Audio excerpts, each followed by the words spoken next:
We've been working on the My Life, My Way, and it's to try and make life in a care home as near to possible as it would be in your own home. I was allocated Josh at the kind of start of the project. He was in hospital at the time and we were trying to find him a placement in a care home. So that's how I got involved with the project, because we thought it'd be a good way to kind of increase his sort of possibilities of what he could do when he moves into the care home. Basically, we were contacted by Irenia and her team to see if we wanted to become involved in the My Life, My Way programme.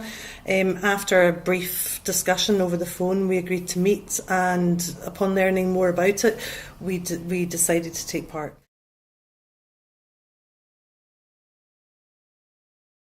When I met you at first, you were in a place where you weren't very strong because you felt very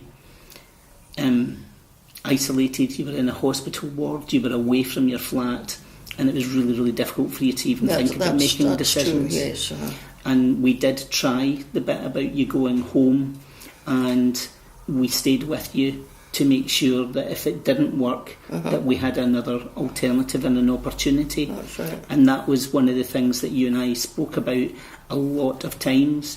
And one of the things that we always work at is that it's trying to help people to be as independent as they possibly can be. That's right. And what I found quite funny, what I have found, you mentioning being independent, I try to be as independent, and the only thing I can't do is walk. That's right. And put my trousers on. So when the nurses are helping me, I've got to say to them, I've got to do that myself, and they get a wee bit rattled because I am an independent person and I try to do things that they think they should be doing for me. And when they'll say, that's my job, I'll say, well, I'm trying to be independent and do it myself. You know, so we come to an understanding. I do what I can do, and they help me with when I need help. We're looking at things differently, and I think as providers we have to try and not be scared to do new things, which is good. I think being a nurse, we're looking at doing everything from a clinical point of view, so we want to make sure everybody's cared for and that they're washed and dressed and toileted. But when you actually see the outcome of what our resident who's taken part in the pilot has wanted, it's actually been more about not his care aspect, about his social aspect, about him wanting to take part in the world around him, about him wanting to get... He had said a statement which I thought was quite good, was that he wished to go to sleep and wake up knowing he was going to do something different the next day, and that he would have support to do that. And that really made me think that one statement about how we expect to do things from a clinical point of view and make sure everybody's looked after and cared for.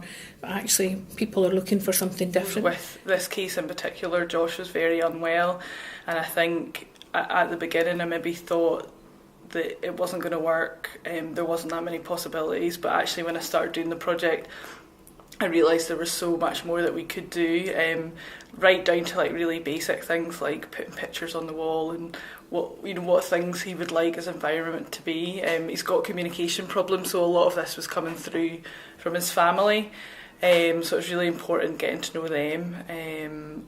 And then we moved on to kind of bigger things, and helping him get out of the care home and go home for the weekend and things like that. We wanted to take up Josh's environment because he's not really able to go out as much, and I think that rather than focusing too much on having to try and get him out, we tried to bring life in rather, through technology, I guess.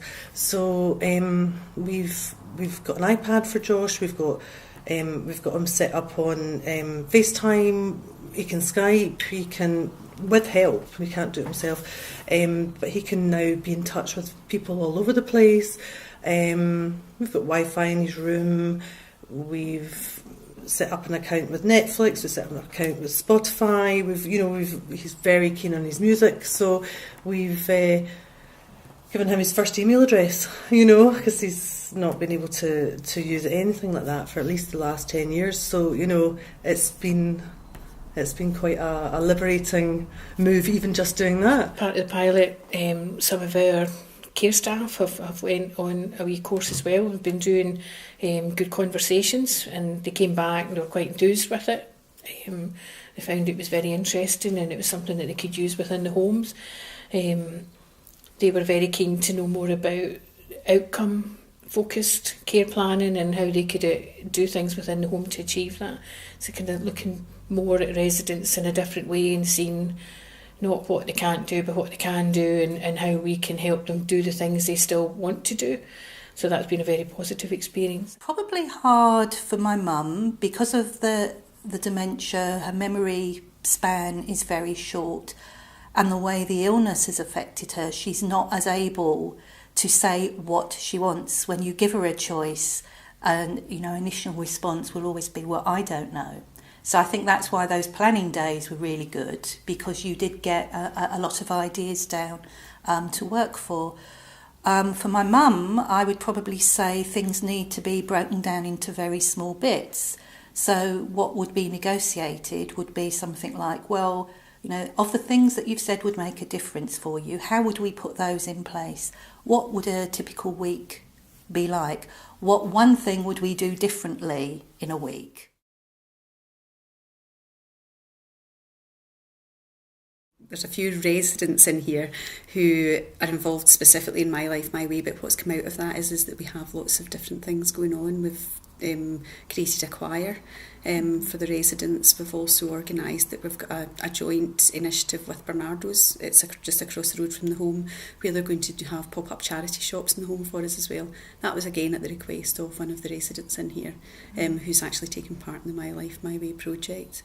So we've got a few different things going on that have come about because of My Life, My Way. Started a choir, and they asked me what ideas I might have for things that the people, that the residents could take part in.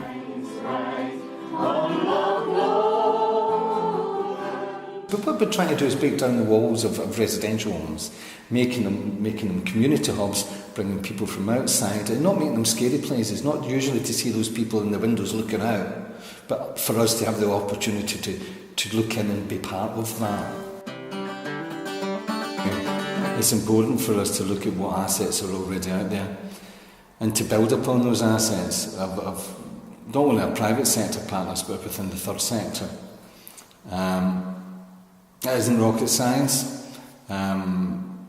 Giving people the opportunity to contribute to their own goals and their own outcomes makes it a more person-centred approach that will achieve better outcomes for everybody. We've been liaising with Alan Stevenson, our community connector, and we have now got Friends of Millview. So we've got a list of people who Alan has helped us kind of source people who might be interested in our local area. So they've now given us contact details, so they've shared that with us. So if we've got an event on, say we've got entertainment or a quiz or afternoon tea, then we can phone up the list of people and see if anybody would like to come along. The people who have came have enjoyed it. Some people need supported and their carers have come with them, or a daughter has come with them, and our residents have enjoyed having new people in the care home. And we spoke to them and got their agreement before we did this as well, so it was really good. When people come to us through the My Life, My Way project, what we've got to do is have a conversation with them about what they want to do, what makes them happy, how can they be more relevant to their own life and to their community's life. And how we can achieve that is by not necessarily looking at the traditional way that we provide services, but what we can do is look at new ways of working and new partnerships, and looking at the skills of the person that we're working with to achieve those outcomes. So, rather than us looking down at a service provision way, we can turn around and look at how the community can support us to achieve that.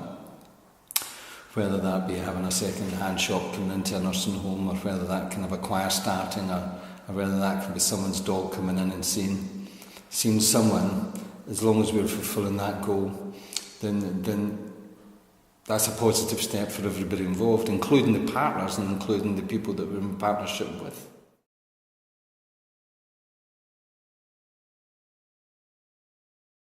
We'd used SDS money at home, and so it was quite interesting once she was in a care home to find out that there were pilots going on with how that idea and that flexibility might work within a care home. I did challenge the fact that Josh needed all manner of care physically, but doesn't eat. So I said, so therefore if he's not eating, does he not receive a discount of 3 meals a day, 24/7 off his bill?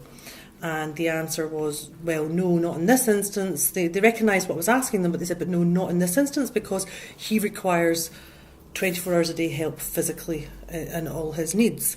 So, which I understand, but it did raise the question, you know, it's okay, so what about if you get somebody else who comes in that perhaps may be physically able, but doesn't eat at all, is fed through a tube.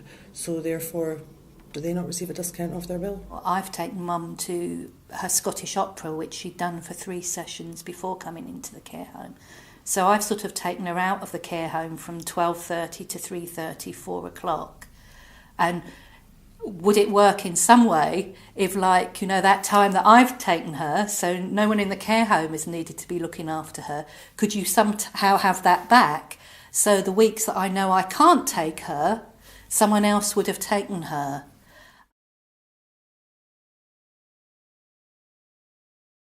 I think the pilot has been really motivating when I'm meeting people moving to care homes, but actually in the community as well. I've started using some of the assessment tools and doing much more kind of sitting down with a bit of paper and writing ideas down with the family, with the person, rather than me sitting with like essentially a clipboard and ticking off questions that they're answering, because it's not person-centred at all, but actually all sitting around in a group and letting kind of the service user lead the way.